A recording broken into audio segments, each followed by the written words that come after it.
When you die, you don't simply board a train to a pre-built destination. You wake up inside a world you are actively constructing right now, with every thought, choice, and emotion you experience today. You are given a specific trust fund to build this reality. It is a finite reservoir of spiritual energy called mystic light. How you spend it dictates exactly where you end up. To see where this misused energy actually goes, we have to pull back the curtain on the cosmic network. Imagine leaving the noise of the physical world and suddenly arriving in a vast, peaceful expanse of clear light and gentle air. This serene landscape functions as the first layer of hell. In this realm, the traditional myths of fire and brimstone are replaced by a far more effective trap, a beauty that mirrors the soul's own favorite delusions. The danger here is entirely self-imposed. This environment is filled with private, invisible traps that manifest when a soul's energy is siphoned away from its divine purpose and channeled into its own earthly shadow. Floating throughout this serene space are millions of shimmering energy cubes. Inside them, you won't find ancient centers in agony. You find people in modern streetwear, seemingly moving with total freedom. But look closer, and you'll see they are caught in a looping nightmare. They are reliving the exact moments that dominated their earthly lives, the rush of a chemical high, the sting of online arguments, or a bitter, long-held grudge. These environments are projections of the soul's own mind. Every time a person fixates on a recurring obsession, they are unwittingly acting as an architect, using their own spiritual substance to project a localized world that eventually becomes a prison.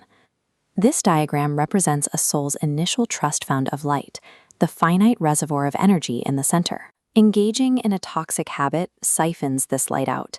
It hardens into the geometric walls that will surround them after physical death. Once a soul burns through its entire reserve on these loops, it becomes fixed. Its belief in the reality of the cube becomes absolute, and it loses the power to even imagine an exit. Hell is a collection of these self-constructed virtual realities. It is an endless backlot of individual fantasies, built brick by unchecked human desires and wasted potential. Below the fantasy cubes, the landscape opens into a wide, deep canyon. Here, massive groups of people stand at the bottom of a pit, looking up at the light, passively waiting for an external savior to extract them. Their arrival here is the result of unredeemed karma, the heavy, unbalanced energy they accumulated on Earth.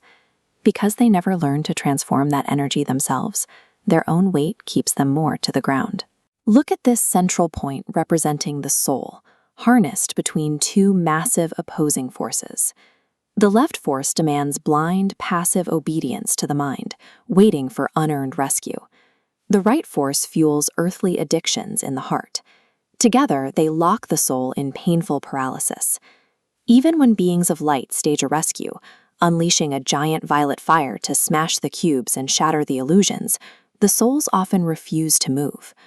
When the walls vanish and they are left in the open air, they react with rage or fear. They immediately use their remaining light to recreate the scenery they just lost, choosing the comfort of their familiar nightmare over the reality of freedom. This demonstrates the ultimate law of the afterlife. No external force can save a soul that still desperately craves its own illusions. You are not waiting for this to happen. Every choice you make today is currently laying the bricks for the world you will inhabit when you leave this physical body. Physical death does not reset your mind. The exact energetic momentum you have right now, the grudges you nurse and the cravings you feed, will be the exact environment you wake up in. Survival in this system requires a mastery of emotional protocols. It means learning to catch a destructive impulse and neutralize it before it can siphon your light to build a future wall.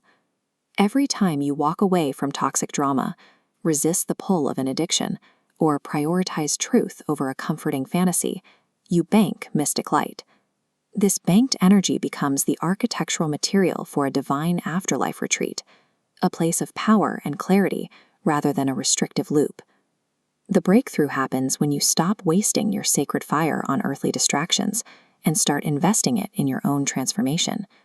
The life you build through self-mastery today is the only destination you will be qualified to inhabit tomorrow.